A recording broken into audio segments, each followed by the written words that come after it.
Assalamualaikum warahmatullahi wabarakatuh. Selamat siang, salam sejahtera buat kita semua. Bahwa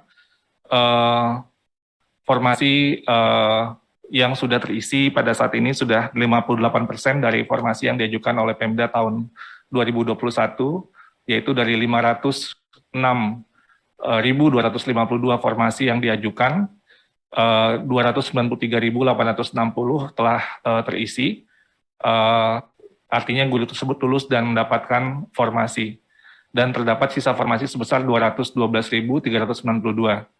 Ada 193.954 guru yang sudah lulus tapi belum dapat formasi, dan 437.823 yang belum lulus. Di antaranya 116.000 sekian dari 437 ini sama sekali belum pernah ikut seleksi. Salah satu pertanyaan yang diajukan terkait dengan masa kerja.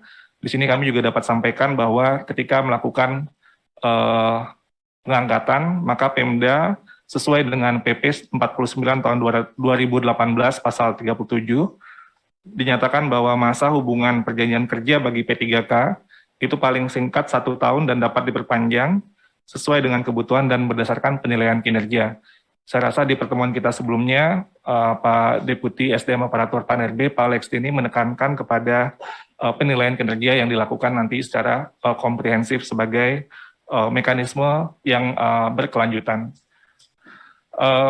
Pertanyaan juga terkait dengan perkembangan usulan formasi.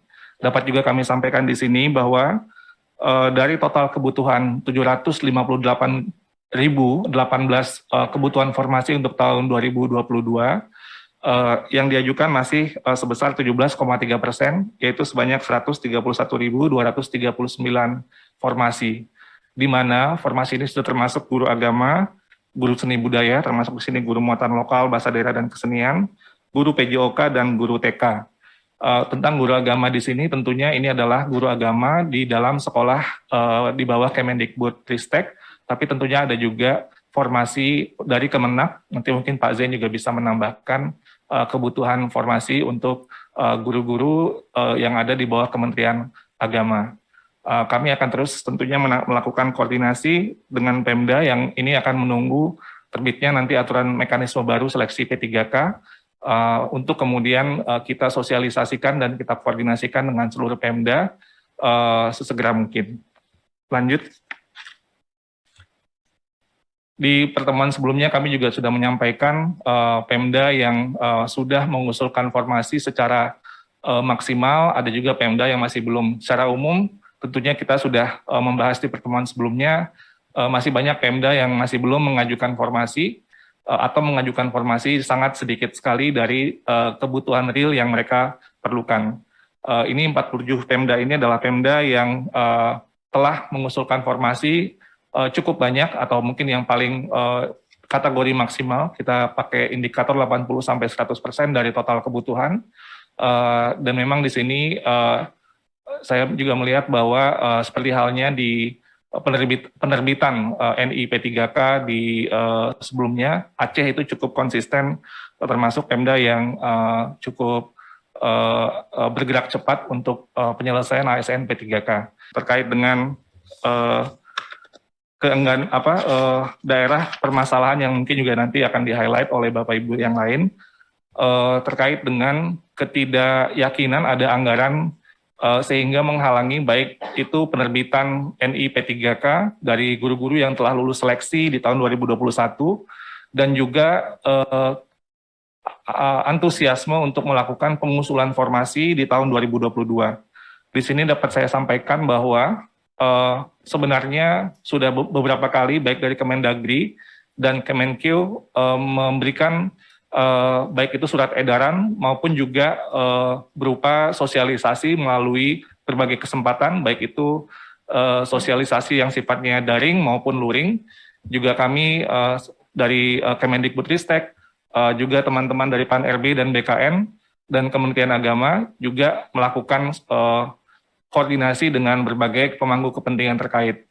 Di sini misalnya yang saya ingin highlight adalah kejelasan perhitungan gaji P3K dalam alokasi anggaran tahun anggaran 2021. Di sini nanti mungkin Pak Prima bisa lebih mengelaborasi karena ini dari surat langsung dari Pak Dirjen Perimbangan Keuangan. Tapi di sini yang ingin saya highlight adalah seperti halnya surat-surat edaran dari Kemendagri juga, bahwa pemerintah daerah itu diminta untuk untuk segera melaksanakan pengangkatan P3K sesuai dengan formasi yang ditetapkan oleh Pan-RB dan merealisasikan pembayaran gaji dan tunjangan sesuai dengan ketentuan yang berlaku, dan alokasi P3K yang sudah tercantum itu dilihat per daerah, angkanya sangat clear, daerahnya mana, formasi gurunya berapa, dan berapa anggaran yang dialokasikan atau yang di-earmark yang tidak boleh digunakan untuk belanja lainnya. Sehingga sebenarnya daerah memiliki arahan yang cukup jelas dan spesifik tentang alokasi anggaran tersebut.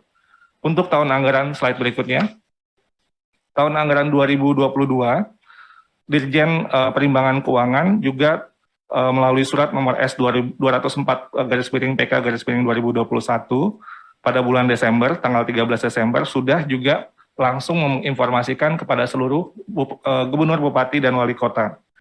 Di sini kembali lagi dinyatakan bahwa alokasinya sudah dianggarkan, bahkan juga disampaikan bahwa kebutuhan gaji pokok P3K guru sebanyak 14 bulan itu sudah dialokasikan. Artinya termasuk di sini tunjangan hari raya dan gaji ke-13 dengan asumsi guru-guru yang lulus tahun 2021 mulai digaji dari bulan Januari 2022. Sedangkan untuk guru-guru yang nanti akan ikut di tahun 2022, diasumsikan akan lulus dan kemudian mulai digaji di bulan Oktober, sehingga akan mendapatkan 3 bulan gaji. Dan ditegaskan kembali bahwa alokasi dana yang sudah diperhitungkan di DAU 2021 dan DAU 2022 untuk P3K guru merupakan dana yang bersifat earmark dan artinya tidak boleh digunakan untuk belanja lainnya. Terima kasih yang sudah subscribe.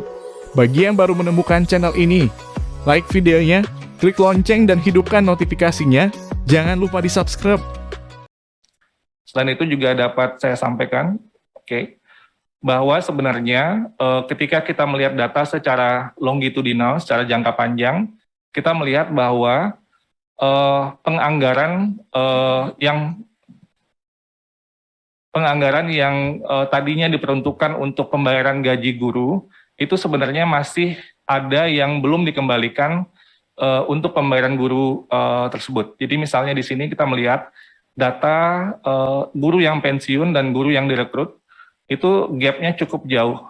Jadi kita lihat data dari 2012 sampai 2020 itu ada gap sebesar 173.952 selisih antara guru yang pensiun dengan guru yang direkrut. Guru yang pensiun yang garis biru, guru yang direkrut itu yang garis hijau. Artinya anggaran yang tadinya dibayarkan untuk pembayaran gaji guru ASN itu perlu dialihkan kembali ke pembayaran guru ASN. Saat ini anggaran tersebut besar kemungkinan tidak digunakan untuk pembayaran gaji guru karena gurunya belum direkrut kembali. Sehingga sebenarnya juga cukup ada cadangan anggaran untuk pembayaran SDM yang bisa juga dipergunakan di daerah. Selanjutnya ini mungkin untuk buat menjawab pertanyaan yang tadi diajukan terkait dengan mekanisme pendaftaran ya. Jadi di sini dapat saya sampaikan bahwa pendaftaran untuk seleksi ASN P3K dimulai dari pendaftaran melalui laman sscasn.bkn.go.id dan sesudah itu yang tadi pertanyaan terkait dengan NIK, bahwa NIK itu adalah cara kita untuk mengidentifikasi nomor yang bersangkutan benar orang tersebut dan juga sesuai dengan data yang ada NIK di Dapodik. Nah, beberapa masalah terjadi ketika NIK di Dukcapil itu tidak sama dengan NIK di Dapodik. Itu bisa dua kemungkinannya, mungkin yang di Dukcapil ada kekeliruan atau mungkin yang di Dapodik ada kekeliruan. Jika itu terjadi, maka jika data yang keliru itu di Dukcapil, maka dapat dilakukan perbaikan data melalui call center Halo Dukcapil 15537 atau melapor ke Dinas Dukcapil setempat. Jika perubahan itu perlu dilakukan di Dapodik, maka yang bersangkutan dapat melakukan perbaikan NIK di daerah melalui aplikasi Verval. PTK yang dimiliki oleh masing-masing individu guru yang seterusnya divalidasi oleh Dinas Pendidikan setempat melalui spesifiknya kelompok kerja data pendidikan atau KK Datadik. Selanjutnya juga yang dapat kami sampaikan pertanyaan terkait dengan guru yang terdaftar di Dapodik. Jadi cut off guru yang ikut itu adalah guru yang terdaftar di Dapodik saat dia mendaftar. Artinya yang terdaftar di Dapodik tahun 2021 tetap boleh untuk mengikuti seleksi. Jadi ini ada anggapan bahwa cut off-nya itu di tahun 2020. Tapi sebenarnya cut off-nya itu sesuai dengan waktu dia pendaftaran dia terdaftar di Dapodik, sehingga juga ada guru-guru yang tahun 2021 juga mengikuti proses seleksi. Selanjutnya juga ingin saya luruskan anggapan bahwa harus terdaftar di Dapodik 3 tahun berturut-turut baru boleh ikut. Ini adalah 3 tahun berturut-turut adalah syarat untuk mendapatkan afirmasi, bukan syarat untuk mengikuti seleksi. Jadi jika dia tidak 3 tahun berturut-turut, itu tetap boleh ikut seleksi, tapi yang bersangkutan tidak mendapat afirmasi. Juga pertanyaan tentang tendik yang ikut seleksi, kita perlu memahami bahwa konteks guru honorer ini adalah guru ketika yang dibutuhkan ketika sekolah tidak mendapatkan pengganti guru yang pensiun. Sehingga kadang-kadang sekolah sepanjang ada orang dewasa yang memiliki kualifikasi yang linear untuk mengajarkan satu mata pelajaran, bisa jadi itu adalah tendik, maka yang bersangkutan bisa untuk mengajar. Tapi kemudian mungkin kembali menjadi tendik di tahun berikutnya. Sehingga mungkin persepsi masyarakat bahwa yang bersangkutan adalah tendik, tapi dia sebenarnya pernah menjadi guru, dan itu juga tercatat sebagai guru honorer, dan mereka berhak untuk mengikuti seleksi. Terkait dengan data kualifikasi di PDDikti, di sini dapat saya sampaikan, memang ada di beberapa kasus kampus-kampus yang mendaftarkan program D3-nya dan S1-nya itu berbarengan. Sehingga yang muncul di PDDikti itu kualifikasinya S1, padahal yang bersangkutan itu sebenarnya masih D3. Inilah yang menimbulkan masalah karena kemudian yang bersangkutan ikut proses, tapi ketika pemberkasan ternyata ijazahnya masih S3.